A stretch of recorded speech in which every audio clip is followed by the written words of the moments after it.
Hello friends, welcome to my Dipti blogs. Curzon Hall বাংলাদেশের রাজধানী ঢাকাতে অবস্থিত একটি ঐতিহাসিক ভবন, যা পুরাকীর্তি হিসেবে স্বীকৃত।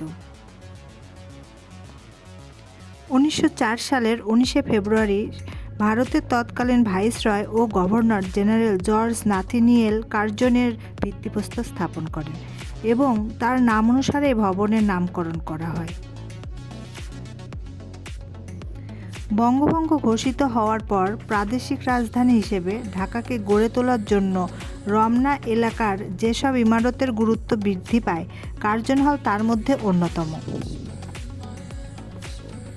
1904 সালে ঢাকা প্রকাশ লিখেছিলেন, বড়লাট বাহাদুরের আগমন উপলক্ষে ভাওয়ালের রাজকুমারগণ এই অঞ্চলে লর্ড কার্জন বাহাদুরের নাম স্মরণীয় করবার জন্য কার্জন হল নামে একটি সাধারণ পাঠাগার নির্মাণের জন্য 1.5 লাখ টাকা প্রদান করেছিলেন,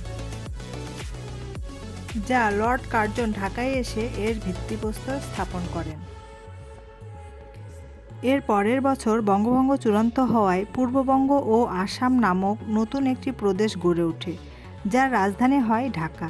ফলে কার্জন হলের গুরুত্ব তৎকালীন সময়ে বেড়ে যায়। 1908 সালে কার্জন হল নির্মাণ কাজ সম্পূর্ণ হয়। 1911 সালে বঙ্গভঙ্গ রোধ হলে ঢাকা কলেজের ক্লাস নেওয়া হতে থাকে কার্জন হলে। পরবর্তী সময়ে 1921 সালে ঢাকা বিশ্ববিদ্যালয় স্থাপিত হলে কার্জন হল অন্তর্ভুক্ত হয় ঢাকা বিশ্ববিদ্যালয়ে বিজ্ঞান বিভাগের জন্য, যা আজও ব্যবহৃত হচ্ছে। ভাষা আন্দোলনের ইতিহাসের সাথে জড়িয়ে আছে কার্জন হল। 1948 সালের 24শে মার্চ সর্বপ্রথম ভাষা আন্দোলনের প্রতিবাদ শুরু হয় এই কার্জন হল থেকেই।